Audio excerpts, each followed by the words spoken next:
This documentary may contain footage of strays in distress or injury. Please watch with discretion.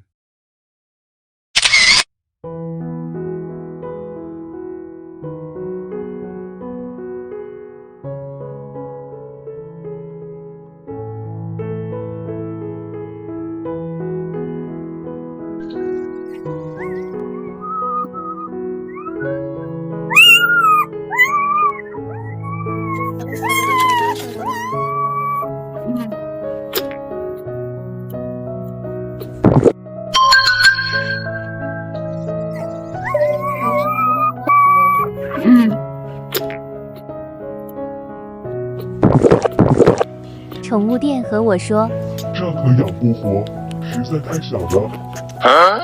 我说，宠物店和我说，这可养不活，实在太小了。我说不行，他还欠了我钱没还呢，给我好好的，给他开了烤火鸡，欠我的钱，电费1，给我好好的，给他开了烤火鸡，欠我的钱，电费1，了烤火鸡，欠我的钱，电费1，忘记把舌头收回去，一看就不太聪明。这是到家的第5天，还是只有奶瓶？忘记把舌头收回去，一看就不太聪明。这是到家的第5天，还是只有奶瓶大？这是到家的第5天，还是只有奶瓶大？喂奶可把我累坏了。在梦里蹦迪的小狗狗还不知道，撸它的优惠券已经卖给许多干妈。凌晨2点47分起床喂狗，怕开门吵到爸妈，自费请金猪站岗。你能不能快点？在梦里蹦迪的小狗狗还不知道，撸它的优惠券已经卖给许多干，它的优惠券已经卖给许多干妈。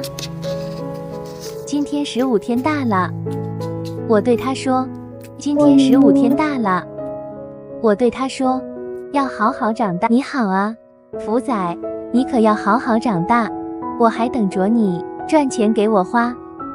木马。凌晨2点47分起床喂狗，怕开门吵到爸妈，自费请金猪站岗。你能不能快点啊？在拍价钱。自费请金猪站岗。你能不能快点啊？在拍价钱。有人穿过黑夜给你拥抱，只是为了给饥饿的你把屎把尿。开整。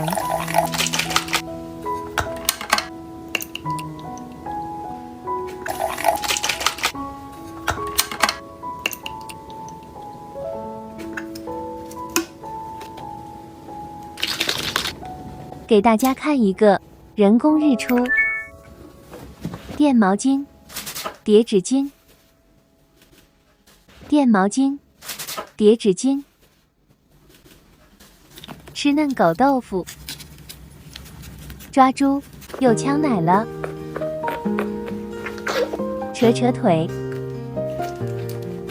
扯扯腿，拍拍背，喝了20毫升左右。醉意朦胧的幼犬已经不省狗事。人工日落，打开手电，回到房间，记录时间，又到明天。他呀，轻轻的。来了，冲着来了。是这样的，这样的。这样的，等等，天哪，有猪！小朋友，恶犬出栏！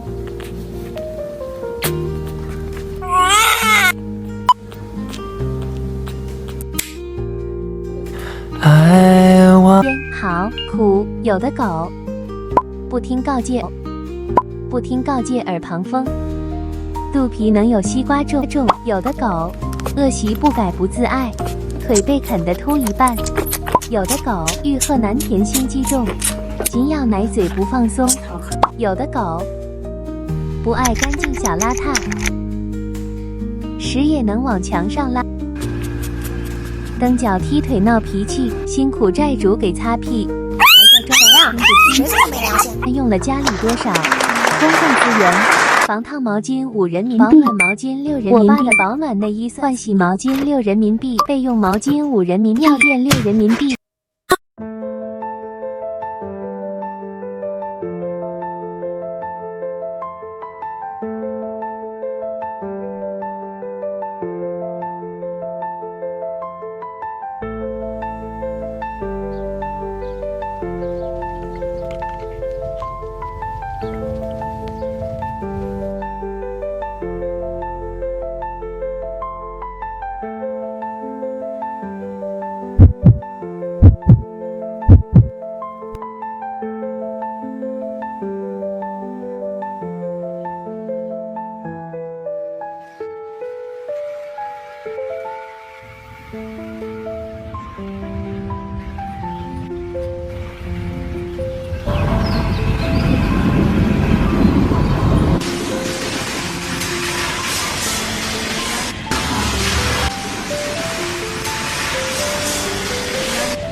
单纯的福仔，单纯的福仔还不知道，在接下来的8小时里，他都没有饭吃。你觉得孤独，你想这世界上有某种存在能属于你，于是你养了一条狗，它什么也不会，走路歪歪扭扭，叫声奇奇怪怪，要你给它喂奶，要你抚摸，要你亲热。与其说它属于你，倒不如说你属于它。开始你觉得快乐，然后你觉得烦躁。眯着眼的夜半时分，狗都睡了，你还没睡。打哈欠的清晨，做不完的清洁。你决心不再理他，可是他什么也不知道，他只知道爱你，等待你。他不知道自己是小麻烦、小坏蛋，他只知道自己是你的同伴。说真的，世界还是照旧的，但因为有了他的存在，生活总是多几分色彩。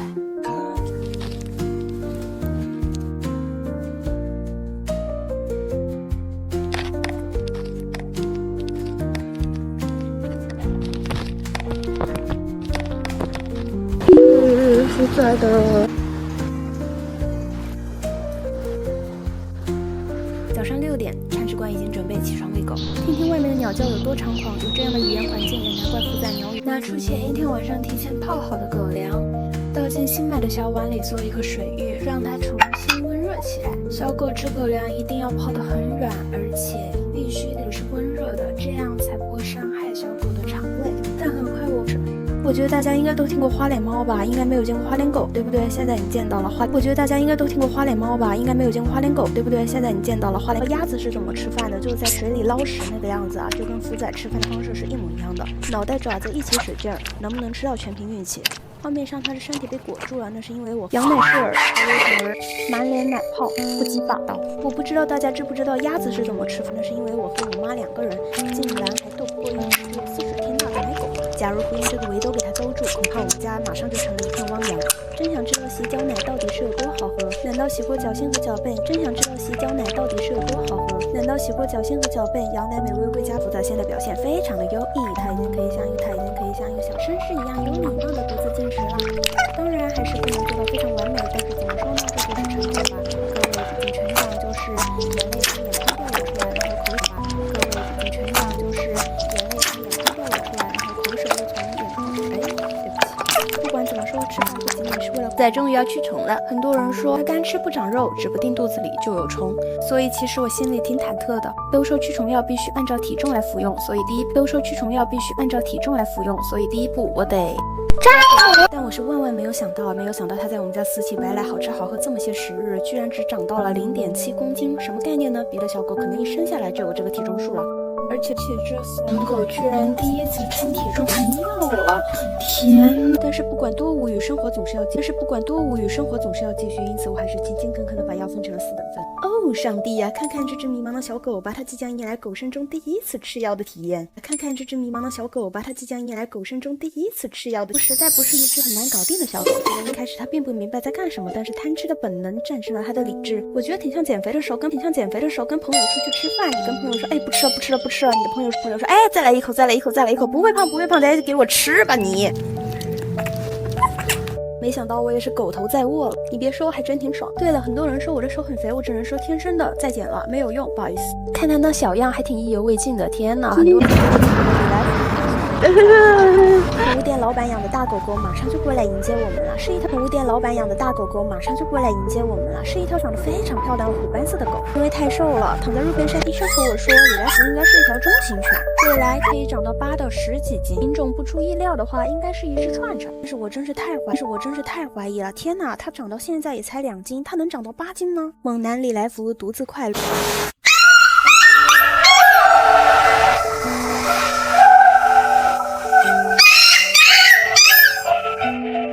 在家里呼风唤雨，在外回家路上，李来福仿佛看透了狗生。我的天，老爷，快回家吧！今天是福仔第一次出门散步，为了福仔以后能在交际场上发光发热，融入狗群，融入社会，多看看外面世界很有必要。结果刚出门，你也看见他就只有一个表现，怂。这里也有一个小狗狗，看这里有一个小狗狗，看到了。在2个小朋友进行了亲切会晤之后，松狗李来福第一次看见别的狗，给吓得发抖，收拾了一下心情，看见了很好看的花，这也是福仔第一次看见鲜花。然后我看见一个弟弟在遛一条很帅的狗，人家耳朵都能立起来，而女儿他那一瞬间，好漂亮！福仔小心翼翼地打招呼，而这个世界有温柔的回应他，真好。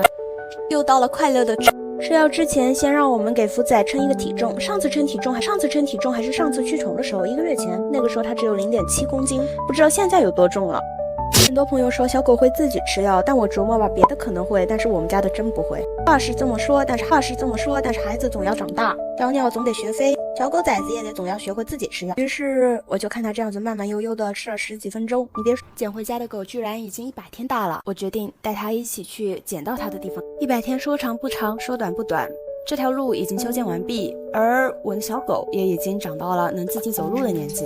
捡到福仔的时候，我妈妈急着告一段落，没想到过完马路准备离开的我们，却遇见了一条跟李来福非常相似的小狗。我们偷偷跟了一段路，遇见了一条跟李来福非常相似的小狗。我们偷偷跟了一段路，但是因为它太凶了，我们实在……假如是福仔的亲戚，我实在没办法想象福仔流浪的样子。不管怎么说，我们的重围故地之旅还是圆满的结束了，而福仔狗生了。不管怎么说，我们的重围故地之旅还是圆满的结束了，而福仔狗生的旅程。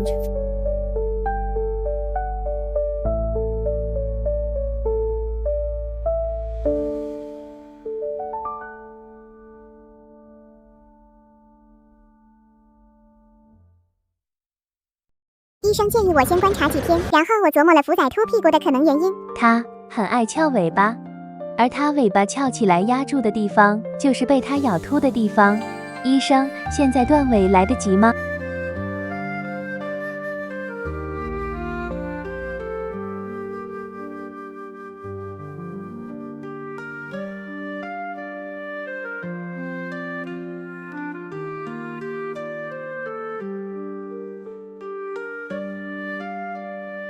在1年后的今天，我终于可以充满自信地和大家说，大家好，这里是招财进宝福仔道。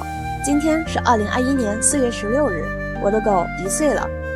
我想和大家说说养大我的狗1岁了。我想和大家说说养大一条狗是种什么体验。我也从校园走进社会，完成了学生到职场的身份转变。但是小狗越长越大，我却没能跟刚参加工作的我无法很好的平衡工作和做视频，一系列的创作计划在焦虑和失眠中进入了死循环。于是有一天，我把拍了2小时的视频，我发现好久没有认真关注我和福仔镜头背后真正的生活了。